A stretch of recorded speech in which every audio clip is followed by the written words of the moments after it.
C'est une réunion d'évaluation. Nous sommes passés par plusieurs étapes. La première étape de Marrakech où nous avons évalué les filières et voir le comportement des filières et leur investissement.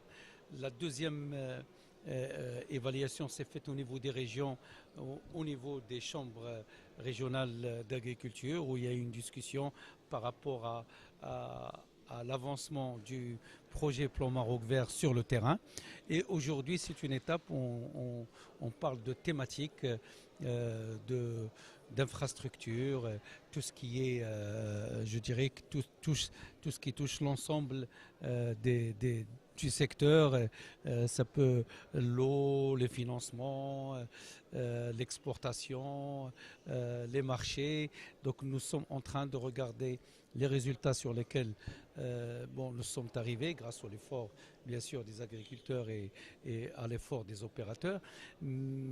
C'est une étape nécessaire, importante pour pouvoir engager une réflexion stratégique telle que demandée par Sa Majesté pour donner une nouvelle vision, une nouvelle impulsion à l'agriculture pour les années à venir, de manière à ce que la classe moyenne puisse profiter ou plutôt qu'on arrive à créer une nouvelle classe moyenne grâce à ces projets de développement de l'agriculture, à mieux valoriser les 1 million d'hectares qui a été annoncé par Sa Majesté, qui sera bien sûr faite en association avec les ayants droit, également de vouloir toucher l'aspect de valorisation et de marché sur lequel ces produits ou dans lesquels l'augmentation importante de la production a été constatée, qu'on puisse l'amener vers les marchés et vers les clients potentiels.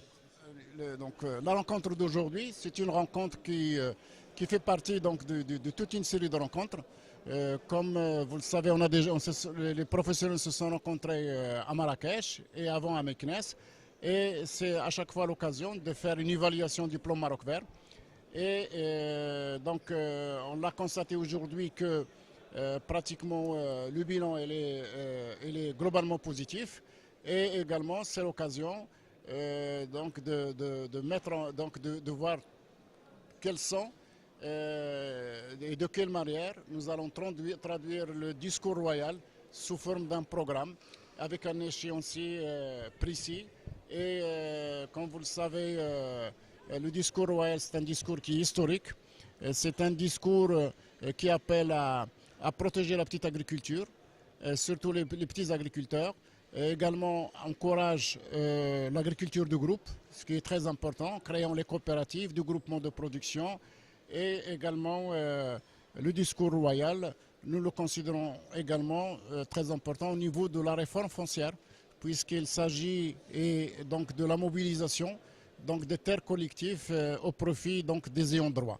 Et tout ça naturellement va créer des emplois pour les jeunes et les moins jeunes et également répondre un peu à nos aspirations, à savoir assurer une sécurité alimentaire durable. Merci.